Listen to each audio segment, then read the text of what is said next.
So Geoff, 2013 has a bunch of big movies coming out. There's Iron Man 3, Man of Steel, Star Trek Into Darkness, and Thor 2, and a whole bunch of other films. But there are some films that are a little bit under the radar, definitely, but are still pretty exciting.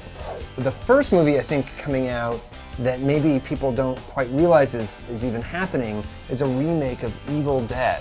That has, I think pretty much everybody that made the first movie is sort of given their blessing to this movie, and they're already trying to sell it as the scariest thing that you've ever seen. It is scary. It's scary if you're making it, because how do you win? I mean, how do you beat Evil Dead? Because if you make it too polished and too perfect, you lose, and if you make it too rough and too campy, then you it's lose. Because you're sort of essentially copying. And then there is Oblivion, which is this huge sci-fi movie with Joseph Kosinski directing. The Tron Legacy director. Tron Legacy director, and it's got Tom Cruise.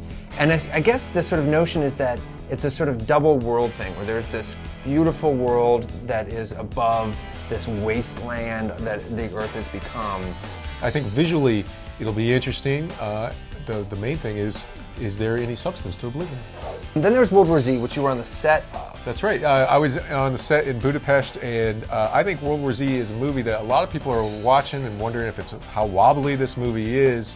And it's the most expensive zombie movie in history, which isn't saying that much. But I'll tell you, being there and seeing what they've done, I think it's a movie that's inviting controversy as well, because they are fast-moving zombies. Fanboys are not they don't like their zombies fast. They like their zombies slow. They don't. Then there's Elysium, which I am just so excited about. And it was just moved. It was supposed to come out this coming March, but then it got moved to August, which I think is actually a good sign. That is a very good sign. It means that Sony really believes that the movie has potential to be a big summer picture. It's another one of those sci-fi movies where there's the Earth has turned to crap, and the elite of the elite, the like 0.0001%, are living in a space station above the planet. Then for something completely different, there's The World's End, which is the new Edgar Wright, Simon Pegg, Nick Frost movie. Those guys. Those guys, the guys who did Shaun of the Dead and Hot Fuzz. My impression is that it is essentially, it starts as a pub crawl. Wow. And then I think aliens show up. I think it becomes like an alien invasion. Finally, there's Gravity. It's Alfonso Cuarón's follow-up to Children of Men.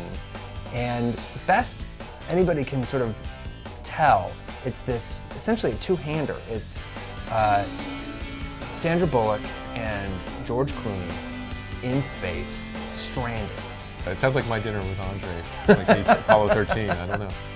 So before we wrap up, Geoff, I'm just really curious, what is the movie that you are most looking forward to in 2013? It's a Sophie's Choice, I'm sure. Yeah, exactly.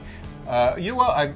I am so excited about Man of Steel, because I think it's actually going to be great, and I think Star Trek 2 is going to be. Those two are the ones I'm looking forward to the most. And the movies we've been talking about here, definitely Elysium is the movie that I've really sort of circled in my mind as the most intriguing question that demands an answer, and the answer is, when can I see it?